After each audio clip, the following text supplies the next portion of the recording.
मातरम। साथियों, कैसे हैं आप सभी लोग? आई होप सभी लोग अच्छे होंगे।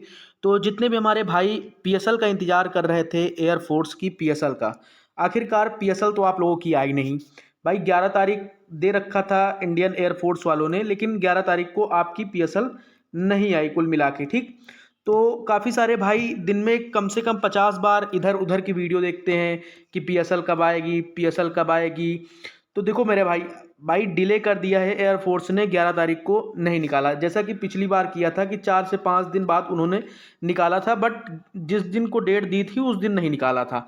तो आखिर आपकी पीएसएल इनटेक 1025 की जो पीएसएल है, आखिर पीएसएल कब तक आएगी? आप लोगों के मन में एक ही डाउट होगा भाई, जो मैं बोल रहा हूँ यही डाउट होगा कि मेरा होगा कि नहीं होगा, और मैं ज्वाइनिंग जाऊँगा कि नहीं जाऊँगा। और सबसे पहली बात, अगर मैं आपको बात करूँ, आपकी बात करूँ कि जितने भी कैंडिडेट्स हैं एक्स ग्रुप और वाई ग्रुप वाले, सबसे ज़्यादा परेशान है कि मेरी कट ऑफ क्या जाएगी। मेरे 35 नंबर बन रहे हैं, मेरे 32 नंबर बन रहे हैं, 36 नंबर बन रहे हैं।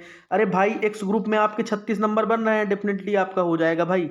कट ऑफ इतनी ज़्यादा हाई नहीं जाएगी, ठीक है ना। वाई ग्रुप में भी, ठीक है ना, परेशान उसकी, आपको परेशान होने की आवश्यकता नहीं है। आपको, आपने जितना कर रखा है अब उतने ही कट ऑफ, वो डिपेंड करता है एयरफोर्स के ऊपर। जैसे कि आपकी इनरोलमेंट लिस्ट है, इनरोलमेंट लिस्ट आपकी जिस दिन आनी है, मतलब किस दिन आनी है वो मैं आपको बताता हूँ। आपकी 27 या 28 को आनी है, ठीक है ना, 2 दिनों में आनी है इनरोलमेंट लिस्ट। तो भाई देखो, ज्वाइनिंग का ये जब पीएसएल चाहे जब आए, पीएसएल आपकी कब आएगी? पीएसएल आपकी मान चलिए आज 14 तारीख है, ठीक है ना, आज 14 तारीख है। कल आप इंतजार कर लीजिए, आज भी आ सकती है, कल भी आ सकती है। 3 दिनों के अंदर आपकी पीएसएल आप लोगों के सामने हो जाएगी, क्योंकि ज़्यादा लेट नहीं करेंगे, ठीक है ना।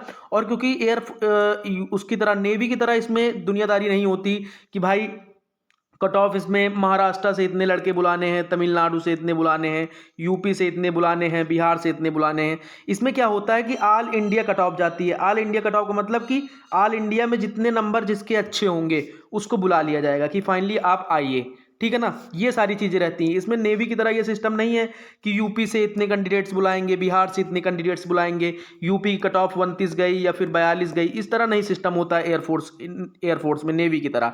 और इसमें डॉक्यूमेंट वगैरह को लेकर परेशान ना हो, क्योंकि इसमें पुलिस वेरिफिकेशन हो गया आपका, ठीक है ना, ये सारी चीज़ें नहीं होती दुनियादारी। ना बर्थ सर्टिफिकेट का कोई इशू है, तो इसमें डॉक्यूमेंट्स का भी कोई इतना बड़ा मतलब कोई रोल नहीं है, ठीक है ना। बाकी आप लोगों का जो भी है पीएसएल का, अगर आप इंतजार करते हो, परेशान हो रहे हो पीएसएल के लिए, तो मेरे भाई परेशान होने की आवश्यकता है नहीं, क्योंकि आप लोग इस चैनल से जुड़े रहिए। मैं एक आपसे वादा करता हूं कि जैसे ही पीएसएल आएगी, जैसे ही पीएसएल आएगी, आपको सबसे पहले या दूसरे नंबर पर अपडेट जरूर किया जाएगा। सबसे पहले मैं वीडियो अपलोड करने का प्रयास करूंगा कि आप लोगों को सबसे पहले बताया जाए, ठीक है ना। तो आप लोग निश्चित रहो, अपना जो काम कर रहे हो, सबसे पहले आप लोगों को काम करने में कोई इच्छा न कर रही होगी, क्योंकि आप लोगों को भी ज्वाइनिंग जाना है एयर नेवी का, आप लोगों ने देखा पूरा सिलसिला, ठीक है ना। तो ये सारी चीज़ होती हैं। तो नेवी वाले अब कैंडिडेट जितने भी सिलेक्ट हुए थे एयरफोर्स में, शायद उनका नाम होगा, तो अब भाई वो ज्वाइनिंग पे जा चुके हैं फाइनली। अब 15 तारीख से उनकी ज्वाइनिंग पूरा सिलसिला हो जाएगा, 15-16 से, ठीक है ना। तो अब वो कैंडिडेट्स की जो वैकेंसी रहेंगी वो खाली जाएंगी, तो फिर आगे आने वाले समय में जितने भी लड़के कम होंगे नंबर वाले, उनको भी कहीं ना कहीं चांस एयरफोर्स देगा। अब वैकेंसी की बात आती है कि भाई कितनी वैकेंसी एयरफोर्स में हो सकती हैं, तो भाई मेरे अकॉर्डिंग तो लगभग लगभग 2000-2500 लड़के तो बुलाएंगे ही कम से कम, ठीक है ना। 2-2500 लड़के तो इनको बुलाना ही बुलाना। अब कोई कहता है 1500 बुलाएंगे, 1600 बुलाएंगे, तो भाई वो जाने, बट मेरे अकॉर्डिंग 2000 से कम नहीं बुलाएंगे, ठीक ना। तो ये सारी चीज़ें हैं। आप अगर परेशान हो रहे हो कि मेरी पीएसएल कब आएगी, तो पीएसएल का मैंने आप लोगों को बता दिया, बिल्कुल भी परेशान ना हो, क्योंकि आपकी इनरोलमेंट लिस्ट जो है वो 27-28 को आनी है।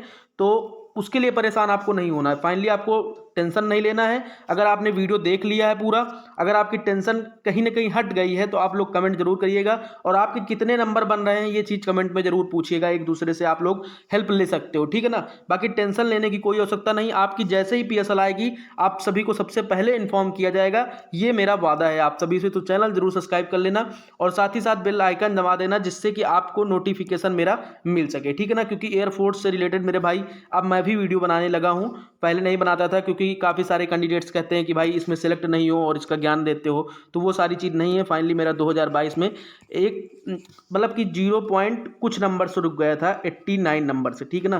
तो ये सारी एक ही नंबर, समझो एक नंबर से मेरा रुक गया था, तो एयरफोर्स में फाइनली मेरा नहीं हुआ था। फिर नेवी में मैंने डाला, नेवी में फाइनली सब कुछ हो गया था, ठीक।